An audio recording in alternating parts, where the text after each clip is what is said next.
Friends మీకు friends సేలక్ తెలుసా? మామూలుగా అయితే తెలుసుండే ఛాన్స్ లేదు, ఎందుకంటే తెలుసుంటే మీరు బతుకుండే ఛాన్స్ లేదు. ఈడెవడో రష్యన్ మాఫియా లీడర్ అయి ఉంటాడులే అని అనుకుంటున్నాగా. అలాగైనా నేను బొజ్జగించి తప్పించుకోవచ్చు, కానీ అది కూడా కాదు. మనోడు ఒక అదృష్టవంతుడు, కానీ అతను చుట్టూ ఉండే వాళ్ళంతా దురదృష్టవంతులు. దీని వెనకాల పెద్ద లిస్టే ఉందిలేండి. 1962లో మనోడు ట్రైన్ లో అలా వెళ్తూ ఉంటే సడన్ గా ట్రైన్ కంట్రోల్ తప్పిపోయి ఎదురుగా ఉన్న ఏ కొలను నదో అందులో పడిపోయింది. అందులో పడిపోయి అది మొత్తంగా మునిగిపోయింది. జనాలందరూ పాపం అందులో ఉన్న వాళ్ళంతా మునిగి చచ్చిపోయారు. మనోడు మాత్రం స్విమ్మింగ్ పూల్ ఈత కొడుతున్నాం అన్నట్టు ఈత కొట్టుకుంటూ బయటకు వచ్చాడు. నేను చెప్పేదంతా వికీపీడియాలో ఉంటుంది, చూసుకోండి. దీని తర్వాత చాలా ఆర్టికల్స్ చెప్పిన దాన్ని బట్టి ఈ ఇన్సిడెంట్ అయిన నెక్స్ట్ ఇయర్ మనోడు విమానం ఎక్కాడు. ఎంతసేపు అలా ట్రైన్ లో ఉన్న లేపేస్తాం, ఈసారి విమానంలో ఉన్న లేపేద్దామని మనోడైతే విమానం ఎక్కి పోతున్నాడు ఎక్కడికో. ఇతనైతే అలా డోర్ పక్కనే విమానం ఒక డోర్ పక్కన సీట్ ఏదో ఉంటే అక్కడ కూర్చున్నాడు. ప్లేన్ లో ఏదో మాల్ ఫంక్షన్ అయ్యి ఏదో ప్రాబ్లం వచ్చి అక్కడ ఉన్న డోర్ సైడ్కి వెళ్ళిపోవడం ఊడిపోవడం అయ్యింది. దాంతో అతను సడన్ గా గాలిలోంచి బయటకు వచ్చేసి బయటికి సక్ అయిపోయి ఆకాశంలోకి దమ్మని ఎగిరిపోయి ముందు గడ్డి వామ్ మీద, ఆ తర్వాత పక్కనే ఉన్న నీళ్ళల్లో పడి బతికిపోయాడంట. అంటే కొంచెం ఫ్రాక్చర్స్ దెబ్బలో బాగానే తగిలాయి, కానీ ఆ ప్లేన్ లో సేమ్ అదే మాల్ ఫంక్షన్ వల్ల అది వెళ్ళి దేనికో గుద్దిపోయి క్రాష్ అయిపోయి మొత్తం అందరూ చనిపోయారంట. కావాలంటే ఫ్యాన్స్ ఎలక్కని నేమ్ కొట్టి చూడండి. ఒక్కోడు కదలగా పీపీటీ లేసిమైన వీడియోలు చేసి చూపిస్తున్నారు. దీని తర్వాత ఒక 4 సంవత్సరాల గ్యాప్ తీసుకుని మనోడు గుంపుగా జనాలు లేపే చాలా రోజులైంది. ఏదో ట్రై చేద్దామని చెప్పి బస్సు ఎక్కి పోతూ ఉన్నాడు. అలా బస్సు పోతా ఉంది. ఇతను వచ్చాడని చెప్పి బస్సుకు కూడా తెలిసినట్టుంది. వెంటనే బస్సు డైరెక్ట్ గా పరిగెత్తుకుంటూ పోయి నదిలోకి దూకేసింది. ఆ బస్సులో ఉన్న 4 పాపం అలా మునిగిపోయారు. మనోడు మాత్రం నీళ్ళలోంచి అలా పైకి వచ్చేసాడు. ఎంటనాం కదా అని చెప్పి ఏదో సోది చెప్తూ పోతున్నాడేమో అనుకోకండి. వికీపీడియాలో కూడా డీటెయిల్స్ ఉన్నాయి, చూసుకోండి. అందులో ఉన్న వాళ్ళందరూ మునిగిపోతే మనోడు ఈత కొట్టుకుంటూ బయటకు వచ్చాడంట. దెబ్బలు తగలడం, ఎముకలు ఇవ్వడం అవన్నీ అయితే అయ్యాయి. అక్కడ పాపం అందరూ పోయాయి, తన దెబ్బలు మాత్రమే తగిలాయి. ఆ తర్వాత 1970లో మనోడు బండి వేసుకుని పోతూ ఉన్నాడు, కారు వేసుకుని. మా వంశ పెద్దోళ్ళు అయిన ట్రైన్లు, బస్సులు, విమానాలనే మనోడు గడగడలాడించాడు. ఇంకా నేను ఒక లెక్క అని చెప్పి కాదు అనుకుందేమో. అంటే ఇతనైతే ఆ బండి వేసుకుని కొండ ఎక్కుతున్నాడు, రౌండ్లుగా తిరుగుతూ. ఇంకా సేపటికి ఈడుతో ఎంత మించి ఉండడం నా వల్ల కాదని చెప్పి ఆ కారు లోయ పక్కన అలా స్కిడ్ అయిపోయి లోయలోకి దమక్కన పడిపోయింది. మనోడికి ఏం కాదుగా. ఇలా పడేలోపే మనోడు కారు డోర్ ఓపెన్ చేసేసి అక్కడి నుంచి ఒక చెట్టు మీద దూకేశాడు. చెట్టు భయపడిపోతూ ఉండిపోయింది. కారు లోయలో పడిపోయి ధమాలను పేలిపోయి ఆగిపోయింది. ఇక్కడతో ఇన్సిడెంట్లు ఏం ఆగిపోలేదు. ఈ టైప్ ఇన్సిడెంట్లు ఇంకా అతని జీవితంలో 4-5 జరిగాయంట. ఆ లిస్ట్ అంతా చెప్పుకుంటూ పోతే ఇంకా వీడియో మొత్తం ఇవే చెప్పుకుంటూ పోవాలి. అందులో ఏం తప్పించుకున్నాడు, ఇందులో తప్పించుకున్నాడు అనుకుంటూ తప్పించుకున్నాడు, మంచిగా తప్పించుకున్నాడు. అదేదో మిగతా వాళ్ళని కూడా కాపాడితే పోయేది కదా. అందరూ ఇతని కోసమే ప్రాణత్యాగాలు చేస్తున్నట్టుంది. అసలు ఇతనితో ఎవరు ట్రావెల్ చేస్తే వాళ్ళందరూ పోతా ఉన్నారు. వీటన్నిటిలో ఒక మెయిన్ విషయం ఏంటంటే, ఇప్పుడు ప్లేన్ ఉంది, కార్ ఉంది, ఇలాంటి చాలా సిచ్యువేషన్స్ లో మనోడు ఒక్కసారి సీట్ బెల్ట్ వాడుంటే ఈ పాటికి ఎప్పుడో పోయి ఉండేవాడు అనుకోండి, మిగతా ప్యాసింజర్లతో పాటు. సర్లేండి, మనోడికి సీట్ బెల్ట్ ఉంటదనే కాన్సెప్ట్ తెలియదు అనుకుంటా. అసలు ఇతన్ని ఇంత జరిగాక కూడా బయటికి ఎలా వదులుతున్నాడో ఎవడు వదులుతున్నాడో తెలియట్లే. నిజానికి ఇన్ని జరిగాక కూడా ఇతను బయటికి ఎలా వస్తున్నాడో అర్థం కావట్లే. అలా కొన్ని ఏళ్ళు గడుస్తూ పోయాయి. ఇతను కూడా భూమి మీద జనాల్ని బాగా తగ్గించే పనిలో గట్టిగానే ఉన్నాడు. కొన్ని సంవత్సరాలకి ఇతనికి ఏం అర్థమైందంటే, ఇతను చాలా అదృష్టవంతుడు అన్న విషయం ఇతనికి అర్థమైంది. అయ్యో, నేను ఇంత అదృష్టవంతుడిని కదా, నా అదృష్టం కేవలం ఇందులోనే ఉంటదా, ఇంకెందులో అయినా ఉంటదా, వెళ్ళిపోయి ట్రై చేద్దామని చెప్పి ఒక లాటరీ టికెట్ కొన్నాడు. ఆ లాటరీలో ఇతను $1 మిలియన్ డబ్బులు గెలుచుకున్నాడు. అది కూడా ఆ టైంలో. మీరు కరెక్ట్ గానే ఉన్నది. ఇంకా ఆ తర్వాత నుంచి మనోడు లాటరీలు కొంటూనే పోయాడేమో అని అనుకోకండి. ఆ తర్వాత అసలు ఏం కొనలేదు అతను. మిగతా జనాలను కూడా గెలవనివ్వాలి కదా. అయినా వచ్చిన డబ్బులే పూర్తిగా ఖర్చు పెట్టలేకపోయాడు. మంచిగా ఇల్లు కట్టుకున్నాడు, ఏదో బోటు కొనుక్కున్నాడు, కావాల్సినవన్నీ కొనుక్కున్నాడు. ఖర్చు పెట్టి అతను చనిపోయే టైంకి ఇంకా డబ్బులు మిగిలిపోతే ఆ డబ్బుల్ని వాళ్ళ ఫ్రెండ్స్ కి, బంధువులకి ఇచ్చేసాడంట. అతను అన్ని లాటరీ డబ్బులు ఫ్రెండ్స్ కి, బంధువులకి ఇచ్చాడంటే నేను నమ్మలేకపోతున్నానేం లేదు, బాగానే నమ్మొచ్చు. కానీ తన ఫ్రెండ్స్ ఉన్నారని చెప్పాడు చూడండి, అదే నమ్మబుద్ధి కావట్లే. నన్ను అడిగితే ఏ పాకిస్తాన్ టెర్రరిస్ట్ క్యాంపులో ఇతన్ని జాయిన్ చేసేయాల్సింది. ఇతని అదృష్టానికి ఏ బాంబో వాళ్ళ మీద వాళ్ళు వేసుకుని పోయి ఉండేవాళ్ళు. ఇతనికి ఏం కాదుగా. మీరేమంటారు కామెంట్స్ చెప్పండి. ఫ్రెండ్స్, మీకు అమెజాన్ అనగానే ఏం గుర్తొస్తుంది? మంచి ప్రొడక్ట్లు ఏమైనా గుర్తొస్తున్నాయా? అంత లేదు. మనందరికీ గుర్తొచ్చేది అట్ట డబ్బాలే. ఉన్న వేస్ట్ సరిపోదు అన్నట్టు డబ్బాలు యాడ్ చూసినావే అట్ట డబ్బాలు ఉంటాయి. ఓకే, ఎలాగైనా ఇది కాగితం ప్రొడక్టే కాబట్టి పొల్యూషన్ ఏమంతగా ఉండదు. భూమిలో కూడా కొంచెం తొందరగానే కలిసిపోతుంటుంది. అలాగని కుప్పలుగా ఎక్కడ పెడితే అక్కడ పెడతా ఉంటే ఇది కూడా చెత్త ఎక్కువ అయిపోద్ది. అందుకే కోల్కతాలో ఉన్న ఎన్విరాన్మెంట్ యాక్టివిస్ట్ ఒక ఆవిడ ఏం చెప్పారంటే, ఈ డబ్బాలు చెట్లు పెంచడానికి బాగా పనిచేస్తాయంట. చెట్లు, మొక్కలు వీటిని కాపాడడానికి, వాటికి బౌండరీస్ లా పెట్టడానికి, అసలు వాటిని మొక్కలు చేసేసి ఆ చెట్లకు ఫుడ్ లాగా వేసేయమంటున్నారు. దీనివల్ల క్రిమి కీటకాలు చాలా రకాలు అసలు అటాకే చేయవంట, దగ్గర కూడా రావంట. భయపడిపోయి అమ్మ అమెజాన్ డబ్బా ఏడా ఉంది, బతుకుంటే ఏ ముఖాల్లో బతకొచ్చు అని చెప్పి వెళ్ళిపోతాయంట. ఇది సరిపోదన్నట్టు మట్టిని చాలా సాంద్రతతో అంటే దృఢంగా చేస్తున్నారు అనమాట, అంబుజా సిమెంట్ లాగా. ఎరువుల్లో బాగా కలిపేసి వాడమని చెప్తున్నారు. అంత బాగా వర్క్ అవుద్ది. ఇది కంపోస్ట్ ఎరువులాగా బాగా కుల్లి మంచి నాణ్యమైన ఎరువులా తయారైద్దంట. అంటే ఎంత కాదైనా దాన్ని తయారు చేసింది ఏ చెట్టుతోనే కదా. మొక్కలు పెంచే వాళ్ళకి, మేడల మీద పెంచే వాళ్ళకి కొంచెం వీళ్ళందరికీ బాగా హెల్ప్ అవుతుంది. అలాంటి వాళ్ళు ఎవరు ఉంటే షేర్ చేసేయండి. ఫ్రెండ్స్, ఇండియాలో కాపర్ వాల్యూ ఎంత ఉందో తెలుసా? అంటే ఇప్పుడు నేను దాని రేట్ ఎంత ఉందో అడగట్లేదు. కాపర్ వాల్యూ ఎంత అంటే ఇప్పటికిప్పుడు ఇండియాలో బంగారం అంతా పోయింది అనుకోండి, అందరం ఎమోషనల్ గా బాధపడి ఏడు చేస్తాం గానీ అంతగా ఏం అయిపోదు. అదే కాపర్ అంతా పోయింది అనుకోండి, ఫిజికల్ గా సగం మంది పోయినా పోతుంది. ఎందుకంటే మనం పని చేసి అంటే వర్క్ అవుతున్న మిషన్లు, ఎలక్ట్రిక్ మోటార్లు, బ్యాటరీలు అయినా ఏదైనా తీసుకోండి, మిషన్స్, ఎలక్ట్రిసిటీతో పనిచేసే మిషన్స్ అదంతా కాపర్ మీదగా నడిచేది. దీని వల్ల copper value day by day పెరుగుతూ పోతుందండి. అంటే బంగారం, ఆయిల్ తవ్వి తీస్తూ ఉంటారు కదా, కాపర్ కూడా సేమ్ మెటల్ ఇలాగే తవ్వి తీస్తూ ఉంటారు. అయితే ఇప్పుడు వీటన్నిటిని ఇలా తవ్వి తీయాలి అనే కాన్సెప్ట్ అందరికి సరిగ్గా అర్థమైనట్లేదు. దాంతో ఇండియాలో చాలా మంది వందల కోట్ల రూపాయలు విలువ చేసే కాపర్ ని తవ్వి తీసుకొని పోతూ ఉన్నారు. ఎక్కడి నుంచో అంటే వైరింగ్ చేస్తా ఉంటారు కదా, భూమిని తవ్వి దాని లోపల వైర్లన్నీ పెట్టి కాపర్వి అంటే ట్రాన్స్ఫర్ అవడానికి కొన్ని చోట్ల పెడుతుంటారు ఎక్కువ. ఇలా చాలా మంది దొంగలు వచ్చేసి నిజంగానే మొత్తం తవ్వేసి కాపర్ తవ్వకం అంటే ఇదే అనుకొని చెప్పి కాపర్ అంతా కొట్టేసిపోతున్నారు. తవ్వి తీయడం అంటే ఇట్లా అర్థం చేసుకున్నది. మొన్న మధ్య మహారాష్ట్రలో అయితే ఒక 8 లక్షలు విలువ చేసే కాపర్ ని జస్ట్ సింపుల్ గా నైట్ ఒక్కడేలోనే లేపడేసేది. బీహార్లో అయితే వాటన్నిటిని వేస్తున్న టైంలోనే దొంగతనం చేసేస్తుంటారంట. ఇప్పుడు అది మొత్తం జరిగేదాకా ఆగాలి, నైట్ వెయిట్ చేయాలి, తర్వాత తవ్వాలి, ఇదంతా ఏం లేదు. వేస్తున్నప్పుడు లాక్కుని వెళ్ళిపోతుంటది. మళ్ళీ నైట్ అయితే కాంపిటీషన్ వస్తుందని ఇలా దీని దొంగతనాలు చాలా ఎక్కువ అయిపోతున్నాయి. సో దీని వల్లే ఇండియాలో దాదాపు $1 బిలియన్ దాకా నష్టపోతున్నాం. కొట్టేసి తీసుకుపోతుంటారు కదా, మళ్ళీ దాన్ని మళ్ళీ చేయించి మళ్ళీ తీసుకొని రావాలి, మళ్ళీ కన్స్ట్రక్ట్ చేయించాలి, ఫిట్ చేయించాలి, దాన్ని ఎవడెత్తపోకుండా చూడాలి. ఇలా ఒక ఖర్చుకి డబుల్ ట్రిపుల్ ఖర్చు ఎక్కువ అయిపోతున్నాయి. కొన్ని వేల కోట్లు జస్ట్ ఈ దొంగతనాల వల్లే నష్టపోతూ ఉన్నాం. చూస్తుంటే ఇదేదో హై లెవెల్ ఆర్గనైజేషన్ లో ఉన్న మాఫియాలో ఉందే. మనకేం పెద్దగా వినడం పట్టించుకోకుండా వదిలేస్తుంటాం గానీ యాజ్ యూజువల్ గా రెగ్యులర్ గా అవన్నీ వాళ్ళు డైరెక్ట్ గా తీసుకుంటారు మన జోబులో నుంచే. ఒకసారి చుట్టుపక్కల తిరిగి మీ ఇంట్లో ఎలక్ట్రానిక్ వస్తువులు ఎన్ని ఉంటాయో చూడండి, వాటన్నిటి రేట్లు పెరుగుతా పోతున్నాయి. ఎందుకు పెరుగుతున్నాయి? ఇది కూడా one of the main రీజనే.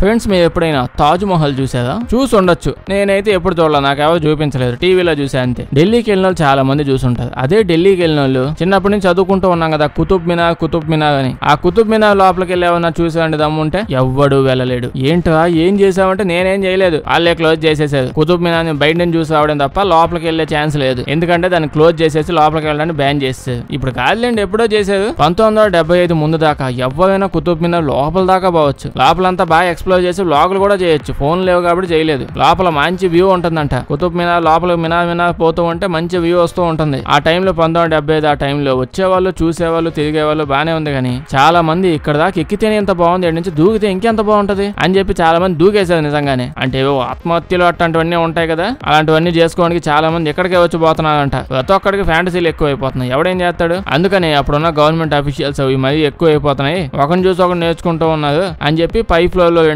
Close చేసేసారు. ఎవడంత పై దాకా వెళ్ళకూడదని. అయినా అప్పటికీ లోపలికి వెళ్ళొచ్చు, ఆ ఫ్లోర్ తప్ప మిగతా అంతా బాగా చూడొచ్చు. కానీ 5 ఏళ్ల తర్వాత ఏమైందంటే చాలా మంది జనాలు కుతుబ్ మినార్ లోపలికి వెళ్ళారు, సౌండ్లు వస్తాయి, నడుస్తున్నారు, ఎంజాయ్ చేస్తూ ఉన్నారు. అయితే సడన్ గా అప్పుడే కరెంటు పోయింది. ఒక్కసారిగా అంతా చీకటి అయిపోయింది. జనరేటర్ వేయొచ్చు కదా అంటే ఇప్పుడే చాలా చోట జనరేటర్ లేవు, ఇంకా అప్పుడేముంటాయి, అంతా చీకటి అయిపోయింది. చీకటి అయిపోయి గోల స్టార్ట్ అయ్యే టయానికి ఎవరో ఒక ఆయన గట్టిగా వేసి గోల చేయకుండా సైలెంట్ గా ఉంటే అందరూ వెళ్ళిపోవచ్చు, ప్రతి ఒక్కరు లైన్ లో ఎక్కడున్నారు అక్కడే ఉండి వెనక్కి అలా నడవండి అని చెప్పారు. అతను చెప్పినట్టే సైలెంట్ గా నెమ్మదిగా వెనక్కి నడుస్తున్నారు. అయితే ప్రతి మందలోనూ ఎందుకు పనికిరాని ఒక ఎద ఉంటాడు. అమ్మో నాకు చీకటంటే భయం భయం భయం అని చెప్పి గోల్ చేసి అటు ఇటు ఊపేశారు. వాడిని చూసి మిగతా వాళ్ళంతా ఊగిపోయారు. అలా ఊగి ఒకరినొకరు తన్నుకొని తిట్టుకుంటూ కింద పడిపోతూ అలా పాపం 40 మంది అక్కడ చనిపోయారు. ఇంక దెబ్బలు ఎంతమంది తగిలాయంటే లెక్కలేదు. అప్పటి నుంచి ఇంకా మొత్తం క్లోజ్ చేశారు. లోపలికి ఎవ్వరు వెళ్ళకూడదు. బయట నుంచి కుతుబ్ మినార్ ఇదని చెప్పి చూసుకొని వెళ్ళిపోవడమే. ప్రతి మందులో ఇట్లాంటి గాలుడు ఒకడు ఉంటాడు. మీ ఫ్రెండ్స్ లో వాడు ఎవడో కామెంట్స్ చెప్పండి.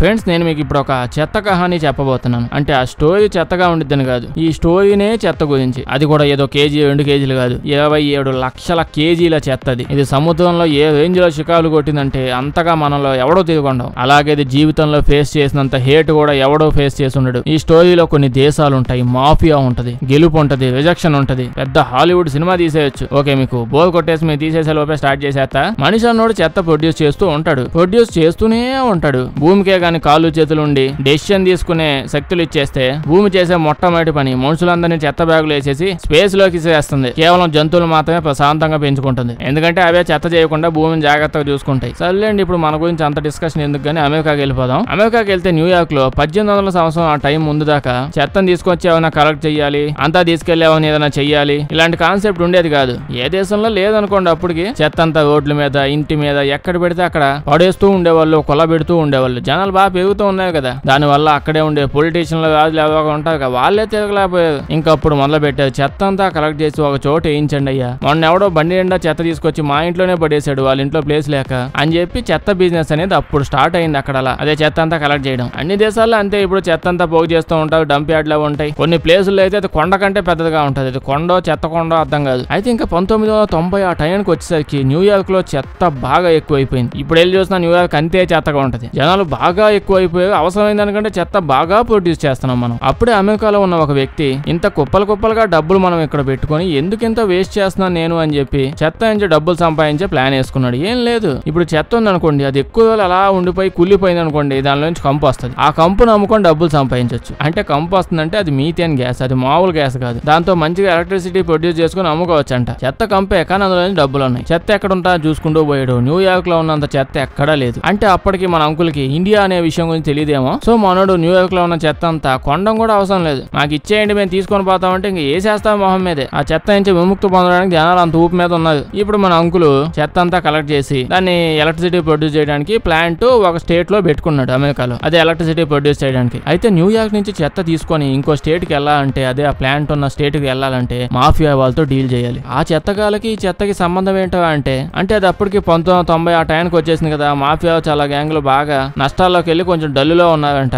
అందుకే వీళ్ళందరూ చెత్త బిజినెస్ లోకి వచ్చేసేది. నిజంగానే నేనేం జోక్ చేయట్లా. ఆ టైంలో చెత్తను కలెక్ట్ చేయడానికి, అంటే తీసుకొని రావడానికి, పడేయడానికి, ట్రాష్ చేయడానికి వీటన్నిటికీ ఒక ఆర్గనైజేషన్ కావాలి. సో ఈ ఆర్గనైజేషన్ వాళ్ళు జనాల దగ్గర నుంచి డబ్బులు తీసుకుని అంతా మెయింటైన్ చేస్తూ చేస్తున్నారు. చాలా పెద్ద బిజినెస్ అయిపోయింది అది. అందువల్లే చాలా మంది మాఫియా వాళ్ళు పెద్ద పెద్ద ఆర్గనైజేషన్ పెట్టుకుని ఇందులోకి దూరిపోయారంట. అంటే ఈ మాఫియా వాళ్ళు ఏదో పనులు ఏమైనా చేసుకున్నారు అనుకోండి, వాటిని కూడా చెత్తలో కలిపేసి ఆడో పడే హ్యాపీగా ఇది కూడా కలిసి వస్తుంది వాళ్ళకి. సో మాఫియా బిజినెస్ గ్యాంగ్ కి సంబంధించిన ఒక ఫ్యామిలీ వాడు ఉన్నాడు, మాలినానో ఏదో పేరు ఉంది, అతనే మెయింటైన్ చేస్తూ ఉన్నాడు ఆ టైంలో. ఎంతైనా మాఫియా వాడు కాబట్టి చెత్త ఒక చోట ఇయ్యాలి, జాగ్రత్తగా చెయ్యాలి, అదేం ఉండదు. ఏ సభ ఆడైనా పడేస్తుంటాడు, ఆడికేం పోయింది. ఇప్పుడు మన ఎలక్ట్రిక్ తాత డైరెక్ట్ గా మాఫియా వాడు దగ్గర పోయి, అదే బాబు మీ చెత్త అంతా నాకు కావాలి, మీరు ఎలాగో దాన్ని రోడ్ల మీద ఏడ పెడతాడు పడేసి మళ్ళీ దాన్ని అతడానికి డబ్బులు జనాల దగ్గర అడుగుతున్నారు కదా, దాన్ని నాకే ఇచ్చేయండి అని చెప్పి ఒక డీల్ చేసుకున్నాడు. సో ఇప్పుడు స్టార్టింగ్ లో నేను చెప్పాను కదా, 27 లక్షల కేజీని చెత్త అంతా కలెక్ట్ చేసి మాఫియా వాళ్ళు ట్రక్ ఎక్కించి ఆ తర్వాత షిప్ కి ఎక్కించారు. బాగా కష్టపడి పని చేసుకున్నారు వీళ్ళు కూడా. అయితే అందులోనే ఒక బోల్ ఉంది. ఇప్పుడు వీళ్ళంతా కలెక్ట్ చేశారు,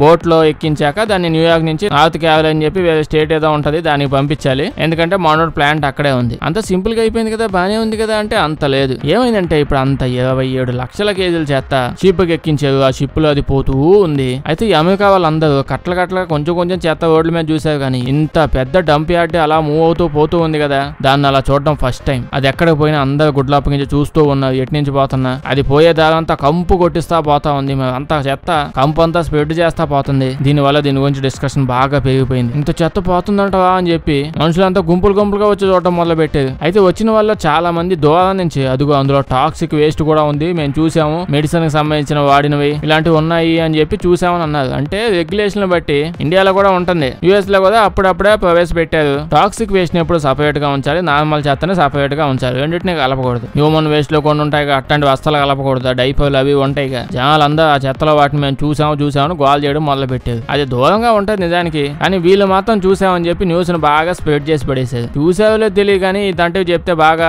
స్ప్రెడ్ అయింది కదా. దానికి తోడుగా ఇదంతా మేనేజ్ చేస్తుంది ఎవరు, మాఫియా వాళ్ళు. ఈ విషయం అందరికి తెలుసు. అంతే, ఇంకా సింపుల్. ఖచ్చితంగా వాళ్ళు కలిపే ఉంటారు అందులో లేకపోయినా అని చెప్పి స్ప్రెడ్ అయిపోయింది. ఇప్పుడు ఒక బోటు ఆ చెత్త మొత్తం లాక్కొని పోతుంది కదా, చెప్పినట్టుగానే ఆ ఒక పోర్టుకి ఎక్కడికి వెళ్ళాలో అక్కడికి వచ్చేసింది. అది ఇది ఇక్కడికి రాగానే పోలీసులు కూడా రెడీగా ఉన్నారు, ఇది అసలు మా స్టేట్ దగ్గరికి రాకూడదు, ఆ పోర్టు దగ్గర ఆగనేమో, మర్యాదగా తీసుకెళ్లిపోండి అని చెప్పి దాన్ని అటు నుంచి అట్టే తోలేశారు. అంతే, దాని తర్వాత సడన్ గా న్యూస్ వాళ్ళు వచ్చేసారు. ఈ మీడియా వాళ్ళు మామూలు కూడా కాదు, హెలికాప్టర్ తీసుకొని వచ్చేసి ఇంత పెద్ద షిప్, అంత పెద్ద చెత్త, అందులో అన్ని డైపర్లే ఉన్నాయి, నేను డైరెక్ట్ చూసేసామని చెప్పి న్యూస్ లో గోల చేసి వదిలేసారు న్యూస్ వాళ్ళు కూడా. ఇంకా అప్పటి నుంచి ప్రతి చోట ఇదే న్యూస్, పెద్ద చెత్త కుప్ప షిప్ లో పడి దిగుతా ఉంది. ఎవరి స్టేట్ కైనా ఎప్పుడైనా రావచ్చు, చాలా జాగ్రత్తగా ఉండండి, అప్రమత్తంగా ఉండండి, ఏదో అర్ధరాత్రి రోడ్ల మీద దొంగలు దిగుతున్నారు అన్నట్టు గోల చేసి వదిలేసేది. అయితే పొద్దున్న లేచేసరికి ఇంకో చోటుకి వేరే స్టేట్ కి తీసుకెళ్దాము, అక్కడ నుంచి ట్రాన్స్ఫర్ చేసుకుందాం అని చెప్పి దాన్ని ఆ సైడ్ కి తిప్పారు, పక్క స్టేట్ కి. అంతే, పక్క స్టేట్ కి ఆ పోర్టుకు వచ్చి చూసేసరికి 10,000 మంది జనాలు దూరం సైమన్ గోబ్యాక్ అని గోల చేస్తున్నారు. దగ్గరికి వస్తే మేమే తోసేస్తామని చెప్పి ఇంకా వాళ్ళు చేసేది ఏం లేక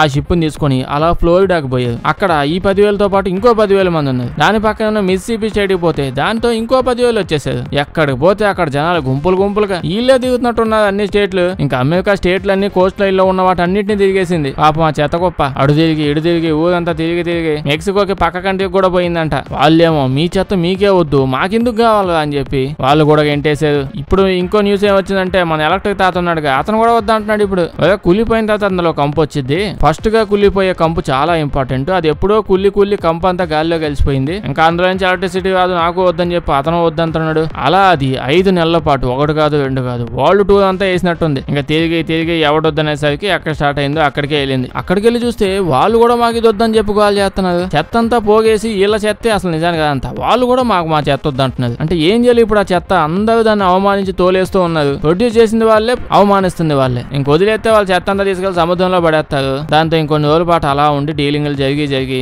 లాస్ట్ కి ఏదో ఒక ప్లేస్ కు తీసుకుని పోయి అక్కడ అంతా కాల్చి పడేసి దాదాపు 400 టన్నులు ఏమో వచ్చింది అంత బూడిద. ఆ తర్వాత ఆ బూడిద ఏడో పడేసారు. మాఫియా వాళ్ళు కూడా ఏడన్నా పడేస్తారు. చిన్న న్యూస్ ఆ రకంగా చెత్త కూడా నరకం చూపించింది. దీని గురించి మీరు ఏమంటారు కామెంట్స్ చెప్పండి. వీడియో నచ్చుంటే లైక్ చేయడం మర్చిపోకండి. ఇలాంటి వీడియోలు ఇంకా కావాలంటే మా ఛానల్ ని చెక్ చేసి చూడండి. బాగా నచ్చితే మీ ఫ్రెండ్స్ కి షేర్ చేయండి. అలాగే సబ్స్క్రైబ్ చేసి పక్కన ఉన్న గంట కొట్టడం మర్చిపోద్దు. లేకపోతే వీడియో పెట్టినప్పుడు నోటిఫికేషన్స్ రావు. Thank you.